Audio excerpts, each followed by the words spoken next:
wa yamna'unal ma'un. Apa itu? Orang yang melarang untuk orang lain memberi. Maksudnya itu begini. Ada orang ke rumah kita meminta-minta. Bukan hak kita untuk menilai orang itu seperti apa. Oh, paling itu untuk maksiat Ustaz. Paling itu cuma pura-pura. Bukan tugas kita. Kalau mau memberi, beri. Kalau tak memberi, diam. Bukan hak kita untuk menilai dia. Karena kita tidak tahu seberapa mendesak urusan orang lain sehingga dia rela meminta-minta. Permasalahannya adalah kadang-kadang sudahlah kita tidak memberi, melarang orang untuk memberi. Udahlah nggak usah diberi. Kemarin saya diberi juga dia nggak terima kasih kepada saya. Dia datangnya aja assalamualaikum. Begitu diberi nggak ada waalaikumsalam. Dia pergi langsung nyelonong gitu aja. Nggak usah dikasih. Ada orang mau menyantuni anak yatim. Oh nggak usah disantuni anak yatim itu. Degil dia. Bandel. Nakalnya luar biasa. Nggak usah disantuni. Hati-hati. Itu tetangga gimana? Kok dianterin makan terus? Ya itu tetangga. Ah nggak usah. Itu tetangganya jahat. Itu di depan kamu aja baik. Itu di belakang kamu julid itu. Di belakang kamu itu menjelek-jelekkan kamu.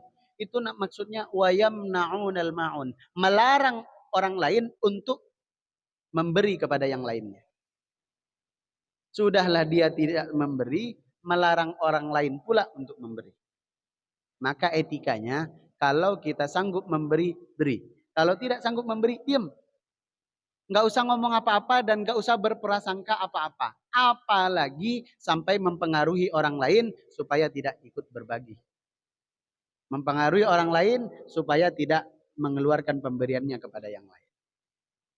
Baik jamaah yang dimuliakan oleh Allah, itu ciri-ciri pendusta agama yang Allah sampaikan di dalam surah Al-Ma'un. Mudah-mudahan harapan setelah kita mengkaji ini adalah bukan untuk nunjuk orang lain loh ya. Oh ini pendusta agama nih Ustaz. Nanti jumpa orang lagi. Ah inilah pendusta agama nih. Sholat tapi lalai sholatnya. Nampak lagi ini sholat tapi nggak khusyuk Pak Ustaz. Jangan nunjuk orang. Ilmu yang kita kaji setiap seminggu sekali ini untuk menunjuk diri kita. Ya Allah masuk nggak nih saya ke poin pertama sebagai pendusta agama. Ya Allah masuk nggak nih saya sebagai poin kedua, ketiga, keempat, kelima, dan seterusnya. Maka untuk mengukur kita, jangan untuk mengukur orang lain. Celakanya sekarang adalah orang yang bodoh tidak mau belajar. Sehingga dia tenggelam dalam kebodohannya dan seluruh ibadahnya menjadi sia-sia karena kebodohannya. Sementara yang pintar, dia gunakan kepintarannya untuk menilai dan menghakimi orang lain. Maka sekali lagi kita belajar agar ilmu yang kita kaji itu menjadi cermin untuk kita, bukan hakim untuk orang lain.